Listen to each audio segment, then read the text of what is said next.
Now your game's over. Now the game's over. Open it. Remake the game. It's just lost.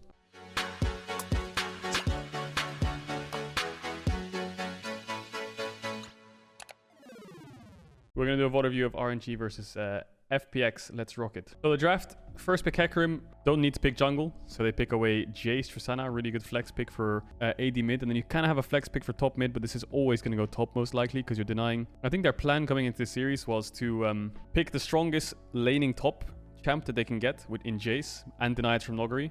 And in turn, basically means you have top push, right? And you can contest top. That makes the most sense. Obviously, the Irelia response is really good, especially with things like Galio and Hecarim. The Jace can't really play the game. So this draft is kind of weaker, I would say, because you have like a really hard winning bot, an even mid, and an early winning jungle. But then you have a Jace. So it's really hard to play the Jace into Irelia, because if Irelia gets ahead, you're kind of fucked. Pretty interesting draft from both sides. I think FPX's draft is just better, though. The interesting thing is, obviously, there's 5 support bands and then first rotating Nautilus. I think there's no real counter here for FPX. I think the only real counter right here is Braum. I think Braum is actually pretty good here.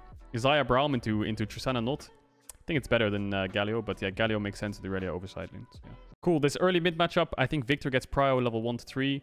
Okay, that's kind of cringe that this guy walks up. A good hook from Ming. Yeah, your bot's winning so hard, which is a problem for Udyr because he has to path top to help out this Jace on slow pushing waves. But if this Udyr was pathing bot side right now with mid push and he was here, oh my god, this game would be so won. But he has to cover top. Oh, their bot lane has a plate in 3 minutes and they got Galio flash. It'd be so nice to play the bot side right now. But still, your top 2v2 is pretty strong. So playing for this is fine. Yang gets the crab and he forces him out. Is he gonna get double crab now or what? Okay, Ming's roaming top. He gets one good bot wave, but he can't get anything from it. But he can take the pinks. Helps Jace out a lot. You can see their win condition. They have a winning bot. So instead of keeping on running bot and pushing bot, they actually tried snowball top. So good idea from RNG there. Good play. Okay, this guy's getting dove. He's just dead. Really good play. Really, really good play. Look at Galio. He ran all the way here and he bases. How cringe is that? This is the problem with not having bot push. You're always later to recall. And an enemy support can always recall first and dictate what he wants to do, and you have to match him. So basically, if Nautilus can base first, that means Galio has to match him. But he doesn't know where Galio's going. So Nautilus could run top and dive top, and Galio will get there late. Or Nautilus could run bot and dive bot while Galio's going top, expecting him to make a play top, right? So it's a little bit of a mind game between the supports. And then you can also go mid as well, so a little bit of a mind game between the supports. The one who bases first is always favored, and that's why having bot push is always good, because you can base first and get back to lane first to obviously have wave control. Or you can base first and impact other lanes first. Yes, if Nautilus went top here and Galio stayed bot, and Nautilus didn't get anything, then they lost their lane pressure, right? But they actually had a window where they could do something. Oh, wow, look at this pink setup. You love to see it. This pink setup from RNG is really, really good. What the fuck was that hook? Okay, sure. Okay, great hook by Ming. Questionable hitbox, but a really good gank from RNG. Okay, so they tried to start Herald here. It could be kind of risky unless they're committing to a 5v5. I think Tristana should try to roam up here when they know they're on Herald. ASAP. Yeah, they know they're on it. Yeah, they're too late, actually. They're way too late. How do they lose Herald here? That's kind of questionable. I guess it's because they don't have mid push, and their jungler was on bot side for too long, so they didn't have top side vision. This pink is what got them Herald. But Tristana can stay bot and get plates. That's really good for Tristana. Yeah, really good gank top. This guy should be dead, I think. This is the problem with Jace. You leave him alone for 1 second, he's a toddler. He's just dead. I think when you have this kind of bot lane, I think you don't really need a Jace. Just pick a weak side top. Like, they've done all of this 2v2. Your bot lane has pushed in bot, helped you get Drake, almost taken 3 platings, forced a flash, and roamed top 2v2. Okay, yes, they got 1 gank for the kill. But the majority of everything they've been doing is 2v2. They're over-aggressive. I think they want Victor to move down. I think they should wait for Victor to move down before they do this. They should know that Hecarim is basing after top play with Herald, and he's gonna run bot. There's nothing for him to top anyway. Irelia based as well. This is disgusting.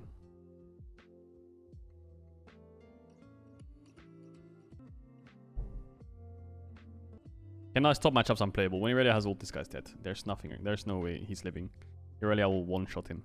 So Tristana's the one that's gonna carry this game. Even though you have a Jace on your team, yeah, fuck this Jace. This Jace is out of it. He's probably dead again. He's probably just gonna get dove on this tower. There's really nothing to do. Can't cover him. Just play for bot tower. This Udyr should not be doing top camps. Just come here and dive this Xayah or something. Covering top doesn't do anything. Look at this bot tower, man. Just take it. Breaks in 1 minute 30. Maybe clear Krugs and base. Covering top could work, but I think they can just 2v2 dive them. Even this is not enough to stop them, I think. This bot tower is going to die in 2v2. Are you kidding me? Yeah, nice. Udyr's bot side. Take blue and come to bot now, please. Need to play bot. Your bot lane is Astro smurfing. The Jace pick doesn't really do anything. The Irelia negated it a lot. And this Jace, to win against the Irelia, needs to get ahead. But he's a level down, and he has no flash, and Nuguri has ult. So there's really no way this Jace can lane. He can't even lane on the tower. I think he's just going to get dove. Oh, yep, he's dead. He's dead. Taking the wave, he's dead. But he could just do this 1v1, Nuguri could just kill him. Oh, he's outie. Okay. Base rush is OP.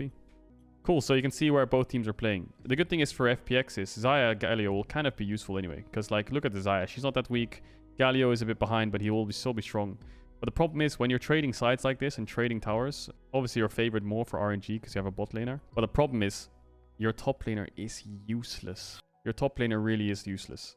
Whereas their bot lane is not that useless, you know. They're same level. They're, like, what, a half an item down. And their champs are still pretty strong. They're very useful champs. Whereas the Irelia will always be useful. And the problem is, the way that I can emphasize my point a little bit more here is the fact that when these bot laners go mid like this, all that Tristana and Nautilus are going to do is push them on a tower and they'll catch a wave. Whereas the Irelia, if she's on side lane against Jace, she will kill him. She will actually kill him. They have kill pressure on both sides. They have kill pressure. So RNG need to make sure they can push mid and cover both sides at the same time. So obviously the game is easier for FPX because you have winning side laners. So it's all going to come down to mid push. If FPX get mid push, then these guys can't catch waves. You can see him already running back. In that case, he pushed out the wave. So you can see what I mean. Orianna will win against Victor in the long lane. And Irelia will stomp Jace in the long lane, especially given that she's a level up. Cool, so Udyr got a little bit caught. They had FPX had mid push and bot push and Orianna base and run here. So he had to give that up. He did get the crab though. Now FPX will use their pushing sides, group up mid, to push them in and then start Drake. So RNG, it's their third Drake. That's why they want to fight it. FPX is going to push in bot here. And I think Noguri is probably just going to move towards river. They need vision. They need info. They don't have info right now. If Noguri had info that this guy was top, these guys are top, he would dive him. But he doesn't have info right now. But now he does. Now he sees Udyr top. He sees Victor top. Now Jace has to give up bot tower. Because that means that your jungle support can run in, or your mid support in this case, can run in, put some vision, make the enemy person back off, and again, trading sides. But the trading sides always benefits the team with a neutral objective, right? There's nothing here, so you get Drake for tier 1. So you obviously come out ahead. And this gets even worse, because now Noguri is still a level up. He's still going to murder you on sides. He has 2 items. Jace has this. And like, ooh, it's so difficult to play the game right now for RNG. Yes, you have mid push. Yes, Victor can wave clear. But when it comes to contesting fights, oh, it's really hard. Because this is going to be pushing. And when Irelia gets back bot, this is going to be pushing. And then RNG have to try and catch these people out. Whereas FPX just need to push out and come towards mid before getting caught. And then that means Tristana will have to give base and give up mid wave. And you have, 3 pushing lanes. So this is what RNG need to do. They need to catch Noguri. You see how smart he's playing? The reason he knows that someone's there is because Doinbe's pushed top all the way to tier 2. And he didn't get collapsed on. And they were able to get vision here. So by process of elimination, their jungle is definitely bot side. And if I fight, I'm 1v2 and they have TP. So yeah, let them have bot push. But that means because Doinbe's pushed out top, he can base and run bot. Because this wave is going to take a long time to get to here. So he can waste his time by coming bot side or mid, covering Noguri so he can push out. And then when he pushes out, then Doinbe can run mid and push this and then go top and push this. And eventually you can start pushing in all 3 lanes. But it's a long process of making sure you transfer pressure to different sides. Because now Victor's pushing top, Doinbe will help the mid push. He's going to catch top wave. It's all like a tennis kind of match. Hitting back, hitting forwards to kind of get the push. Because now Tian is bot instead of being top. And boom, we found the overextension. We found the inter. That's it. Boom, FPX pull the trigger. Kill. Now they can start Baron. Do you see how this whole last 4 or 5 minutes of pushing sides, moving mids, not getting caught, making sure they respect jungle, getting vision, trading sides, all these things are what's happening. There's no fighting going on. It's just all macro. Okay, he doesn't get it. Flash Smite doesn't get it.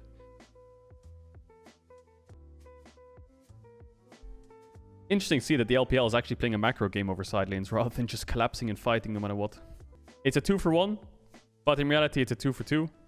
And they get the Nash, so super worth. They lose top camps, not a big deal. They have top wave pushing in, mid wave pushing in, bot wave's pushing against them, so it sucks. But in general, that's a win play. That's a win play. Even in gold still, but you have 3 Baron buffs. This was a good play by Doinbe, a little micro play. So you can see he Q's the push. Go, man. And I think Victor's TP is about a second left. So this R flash was really clean. This R flash really clean, cancels Victor's TP, gets his flash, then they start the Baron, and then Wei tries to 50-50. Very crazy call. I think FPX want to cancel the Udyr by flashing here with the Galio knock-up and then taunting, but he flashes from the knock-up. So he actually gets in the pit, and it's a 50-50. In the end, TN gets it. If RNG get that Baron, game's over. No joke, game's over. Gala will kill everyone. So Gala played this fight almost perfectly. Cancelled a few autos there, used his heal a little bit preemptively to get move speed. But here he could run up a bit more, I think, to avoid the feathers. Down, sorry. But yeah, he got sidestepped into it. He took every single feather, I believe, and died, so that really sucks. But he was popping the fuck off. FPX are just favored in this game. They outscale. You have Orianna, Hecarim, Xayah, Irelia versus Jace, Udyr.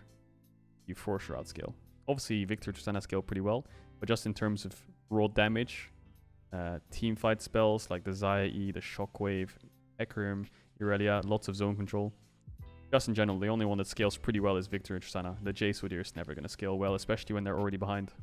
Irelia's so hard to play versus RNG's Comto. She's just side. Yeah, of course, the Irelia pick was just to match Jace on side. This Jace has no side lane pressure now. He has to group up. This Irelia can just match him on side. And the thing is, if Jace ever wants to go side, he needs Udyr to come with him and cover him to push outside, which means that your mid lane will always get the push to tier 2, and then they have to collapse. So if Irelia plays smart and doesn't get caught on sides and always stays around mid like this, then you always get mid push. And because there's no tier 2 spot and you have a tier 2 mid, the side push never matters. And Jace grouping up is useless. And Irelia can always go and catch the side wave, and when she does, then Jace is losing a lot, right? So it's like, it's just a lose-lose when you pick Irelia who wins over side. Because you need your jungle to escort you, essentially. To be able to push out waves, to be able to be useful. And if he doesn't do that, then you can never push out waves. And if he does, you lose out on the other side of the map. Obviously, Irelia grouping up is really useless. But he needs to group up if enemy top groups up.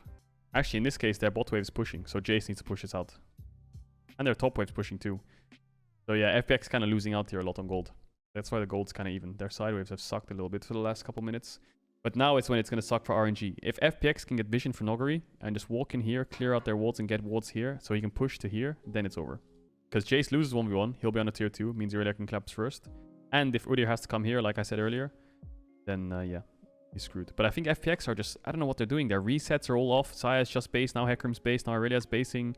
Their resets are all off for no reason. There's no coordinated resets whatsoever. So they're already 4-man controlling the Nash area. So now they have to fight their way in. So that's why Irelia's grouping. Sloppy play from FPX over the last couple of minutes, I think. Yeah, the Irelia's almost dead. Horror fight. Oh, the hook hit him.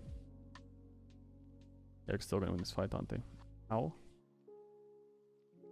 That was a horrible fight. Irelia is already out of the fight. And then to make things worse, this guy just flash hooks.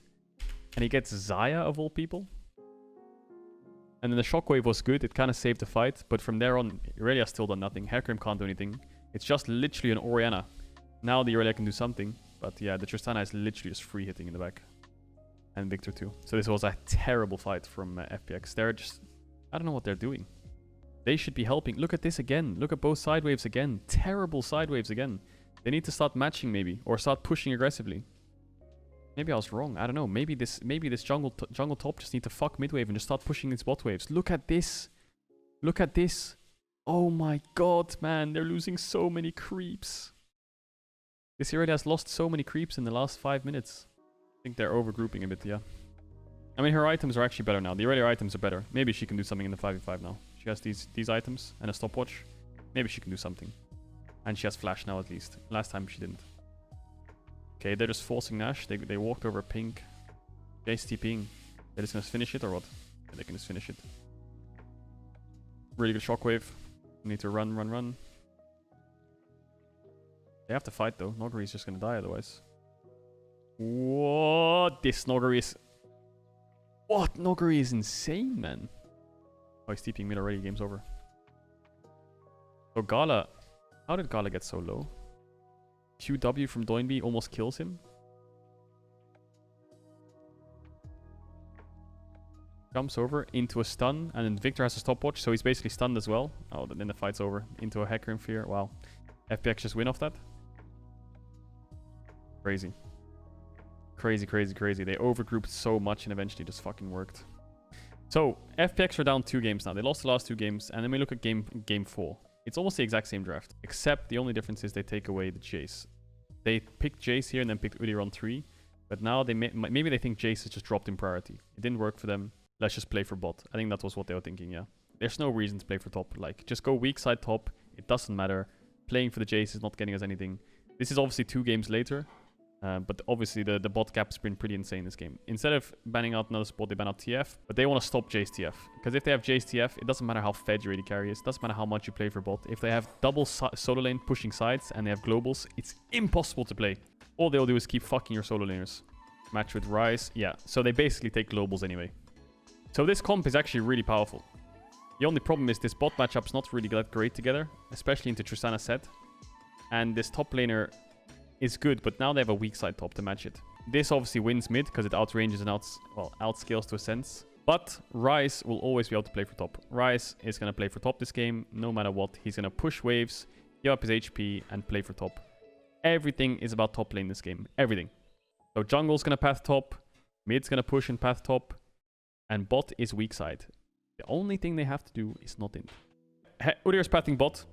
This is our weak side. If Gragas dies or loses 20 CS, we don't give a fuck. As long as my Tristana is 10-0, that's all I care about, right?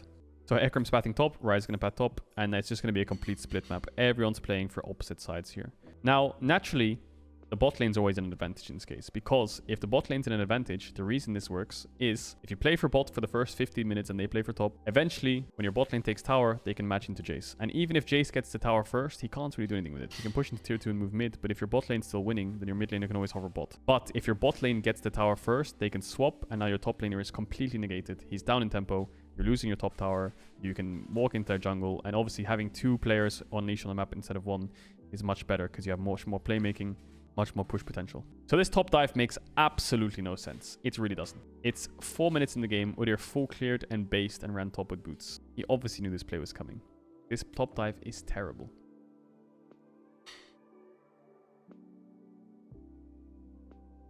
Top dive is terrible. Now your game's over. Now the game's over. Open it. Remake the game. It's just lost. Fucking A. Yeah, I don't know what universe this dive's working. He flashes the E, now Hecarim's out of it, and he's tanking the tower. Jace EQ does nothing, and now Udyr's here. So now they have to keep playing topside. Hecarim clear up, Udyr clear down. But Hecarim can't really dive top anymore, I think. This Gragas is down 20 CS. Yes, but he has TP up still. Key thing to note, he still has TP. So he doesn't care how low this Jace takes him. He's TPing back. Udyr takes Drake, he can move bot. Doesn't matter how much this Gragas loses. But again, Udyr bases after Drake, runs top. Now they're going to try and dive top again. Udyr's here already. You can't. They're just playing for top to defend. They're playing to defend the play, and they're actually doing really well around it. Yes, they haven't snowballed bot too much, but your bot has been perma pushing. Oh, this Gragas is dead now. Oh, the Udyr's dead now as well. Okay, this is the one thing they didn't need to do. This is the one thing they didn't need to do. Just don't fight 2v3. Oriana's pushing mid. Come on, guys. So now the game is winnable for FPX, but it's not really winnable. You know what I'm saying? Because Oriana gets 2 plates, actually. That's pretty big. Bot lane could swap right now, actually. Could run top. This could be a really good top lane play now. I feel like bot lane could run top, no? And just get Herald. Ming did this as well in game 1. Good comparisons to see here. I feel like Tristana could have ran top and they could have got this Herald. But it looks like... Are they getting at this Herald 4v4? Yeah, it looks like it. They ran top first, made sure Gragas can push in top, and then they ran down. So they're 4 first, and Jace has to catch the wave. Mistake from FPX to fight there until one. Need to wait till Jace catches the wave. Oh. Really good chunk. Haha, Noggery. You're griefing, no flash. And Ming's top. Okay, just take the kill. It's not the end of the world. It's a good play. And now the thing is, what's this Galio done? He's had to run back bot because he can't stay topside. There's no reason. And what can he do bot? There's really nothing he can do. This is the thing with, again, having a pushing bot.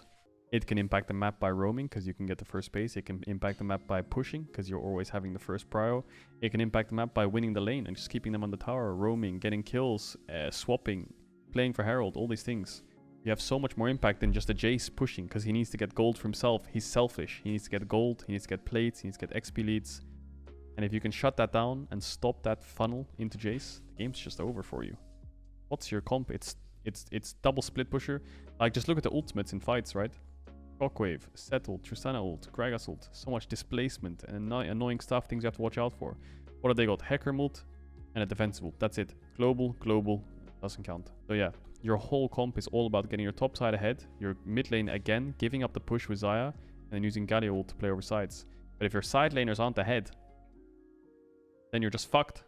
There's nothing you can do. The enemy team can just group up and fight you. Solo bolo top. This is the statement of it is open. But there's not really much Noggery can do. This Gragas has been able to just kind of get to the laden phase for free because everything they've been doing has just been going for ones. Yeah, this is where the game ends. Tristana, boom.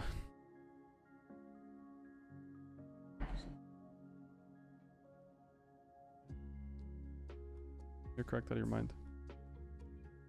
Yeah, it's an ace. Top solo kill and Drake fight 1. I think you have to note how well Gala played this fight. Like, this fight was so well played by Gala. Look at this. He jumps over the wall and he uses E on the Xayah, okay? But he hits the Rise and ults him in autos. So his E is still on the Xayah and he can keep proccing it with Halo Blades. Flashes the E flash from LWX. He reacts to an E flash, keeps his bomb on him, finishes the Galio while the Xayah ults, jumps away from the Xayah ult to survive. Like, the small mechanical things that Gala did in this fight are incredible. Wow. Like, seriously. That was so well played. Losing side lane, you lose the team fight. Aced at minute 11. Enemy team takes full control of the game. Over. This is the definition of a bot gap. This is why a winning bot is so important. And this is why, if you're a jungler in solo queue, always play for bot lane. Unless the enemy top has like an ignite flash kind of combo or something crazy. Always play for bot lane. Yeah, now it's just cleanup duty. FPX. The reason FPX, even though it might look on the outside that FPX are inting, they're kind of not. FPX are literally just running from the base and trying to fight. And the reason they're doing that is they're basically throwing things at the wall until something sticks. Because they know if they sit under their towers, the game's over. They have globals, they have split push, they have to fight. They have to find picks, they have to find a way back in the game. You're 6k gold down. If you sit under your towers and farm, late game is not your win condition. You have to get something now. So all they're going to do is run from base and fight, run from base and fight. And that's why they have so many deaths. Because they have to keep trying to find an opportunity. There's like a 10% chance though in this game. But there's a 10% chance they can get an ace. And if they get an ace, they can get a tower. And if they get a tower, then they can start going into side lanes. And actually pushing out. Because the enemy team has full towers up. And they have full towers down. That means when RNG push one wave, like you just saw, Jace has to catch a tier 2. And that's not what you want as a global comp. What you want is you to be able to push the wave that they catch a tier 2. So it gives you more time to be able to be active on the map. But if the enemy team has a team fighter in Gragas or Orianna that can push you into a tier 2 as a split pushing global champ, game's over. Again, FPX have to find something. Hecarim ults up. Just try it. Just try it. Like Gragas is the one pushing Jace on the tier 2 and roaming mid with a team fighting champ. Like, Jace griefing. But the concept is there. And FPX have to fight. So they found a pick. That's good. They found another pick. That's really good. This is what they need to do. Just non-stop fight. Now they're 7k gold down still. But again, have to find a fight. If they get Dragon Soul, game's over. If they get Dragon Soul point, game's over. Maybe there's a world. This is what they call. I think they call this in Eastern regions. I think this is called a super play. Expect always told me. Expect and Mickey, when I was on a team with them, they always called it a super play. And if we were like down 5, 6, 7k gold, they would always say, guys, we have to find a super play. Only way we can win this game, find a super play. It was never farm, it was never wait and scale. It was, guys, we have to find a super play. I think this is what this is. We have to find a super play. And a super play can be many things. It could be a pick, it could be a crazy team fight out of nowhere. But this is kind of what a super play is. FPX have to find a team fight where they just completely outplay RNG. They're 6, 7k gold down. They're down in levels, down in gold, down in everything. But maybe they can outplay them. Maybe they can get like a Hecarim ult onto Triss, knocked into Rise with a Jace QE, with a Galio ult on top of Xayah flashing in. I don't know. Maybe everything can come together. And that will be a super play. And if that happens, then we can win the game. They take this third dragon away, they get all the shutdowns, and then they can start pushing out top and bot. So that's why they're here. But obviously, the chances of that happening are very low. But that's what they're trying to do. You rarely see it work, yes. You rarely see it work. I think the first team that ever started implementing super plays was Griffin. If you look at Griffin, they're such a good team. Griffin were such a good team, and they were so good at finding super plays. Griffin was one of the first teams to find super plays from me being a pro and watching teams. They were so good, man. They would put TP wards behind you when they're 5k down, and they would pincer you into the worst team fight possible, and they come back. It was so amazing to watch. Super plays are like, teams do this when they're, I don't know if you ever see a team, they're down like 4, 5, 6k gold, and somehow they find fights, somehow, and they win. And it's just like, how do you get away with this? That's what they're finding. Yeah, Mad Lions found super plays against the Rogue when they're down. So yeah, you'll always see great teams find Superplays. This is what they're called. Now, maybe teams have different words for it. Maybe some teams are like, guys, we have to fight middle, the game's lost. And they subconsciously put themselves into a Superplay. But in the eastern regions, in LPL and LCK, that's what they actually call it. They say, like, we have to find a Superplay. And that's what they do. I remember at the time, Nuclear was on Damwon Gaming. And Damwon weren't that strong back then. They were like, I think they went to quarterfinals that Worlds. It was 2019, I think. And Expect is best friends with Nuclear. So I remember when we were in XL, Nuclear would always tell Expect like super good champs or what he thought of certain metas or how they approached the game when we needed help. And Nuclear would tell us all of these things that Damwon was implementing about Superplays and like how they found champion pools or like what they thought was the best priorities and stuff. That was the time that Damwon got bopped by G2, yeah. But at the time, they were stomping everyone in scrims. That's why Expect was asking them a lot about how to improve in things. So yeah, that's what FPX are doing.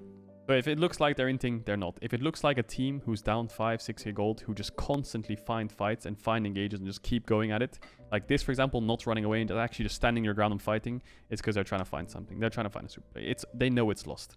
And you can KEKW them and you can tell them, like, what the fuck are they doing? Why are they inting? Why are they tilted? It's similar to Fnatic in a sense, but obviously not to the extreme. But it's just similar. That's how the players think and that's how they act.